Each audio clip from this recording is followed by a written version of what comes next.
Kamusta mga kaboxing? Welcome back sa ating channel. Isang nakakatakot na eksena ang nasaksihan ng mga boxing fans matapos mapunit ang kanang bicep ng American heavyweight boxer na si Nick Jones habang kalaban si Federico Pacheco. Sa ikalawang round nga ng kanilang laban, habang nagpapakawala si Nick Jones ng malalakas na suntok, ay bigla na lamang siyang napahinto at napahawak sa kanyang kanang braso. Makikita agad ang malaking umbok sa kanyang bicep, isang malinaw na senyales ng muscle rupture o pagkapunit ng litid at kalamnan. Dahil sa tindi ng sakit, agad niyang ipinaalam sa referee na hindi na niya kayang ipagpatuloy ang laban. Itinigil ang bakbakan at idineklarang panalo na si Federico Pacheco via technical knockout o TKO. Ayon sa mga boxing analysis, bihira mangyari ang ganitong klase ng injury sa boxing. Pero kapag nangyari ito, madalas ay nangangailangan ng operasyon at ilang buwan ng rehabilitasyon bago muling makabalik sa ring ang isang atleta. Maraming fans ang agad nagpadala ng mensahe ng suporta kay Nick Jones at umaasang mabilis ang kanyang paggaling. Samantala, mas lalong uminit naman ang rivalry nila Ryan Garcia at Conor Benn. Sa kanilang promotional event nga para sa kanilang nalalapit na laban, nagkaroon ng mainit na face-off ang dalawang boxer. Habang magkaharap sila, nagsimulang magpalitan ng masasakit na salita hanggang sa nawi ito sa tulakan. Sa sobrang init nga ng sitwasyon, kailangan pang mamagitan ni Dana White upang paghiwalayin ang dalawa bago pa tuluyang magkaroon ng suntukan sa entablado. Marami ang naniniwala na hindi lamang ito simpleng pagpapakita para sa promotion. Ayon sa ilang boxing observers, ramdam na ramdam ang personal na tensyon sa pagitan ni Garcia at Ben. Dahil dito, mas lalong inaabangan ng buong boxing world ang kanilang laban sa Setyembre 12. Ang tanong ng mga fans, sino kaya ang mananaig kapag tunay na silang nagkaharap sa loob ng ring? Isa pang malaking laban ang nakatakda ngayong Hulyo 26. Makakaharap ni Australian boxing star na Steve Zhu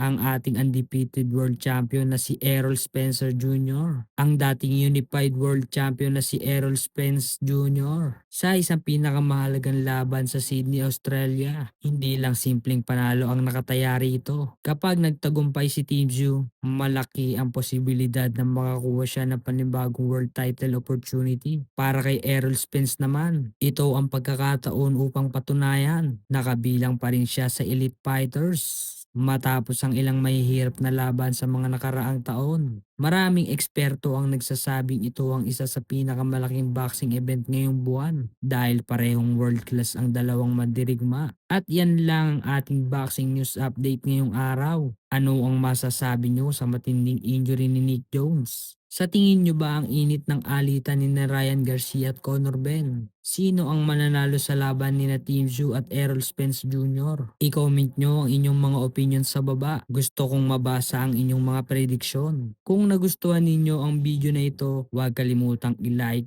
i-share at mag-subscribe sa ating channel para hindi kayo mahuli sa lahat ng pinakabagong boxing updates.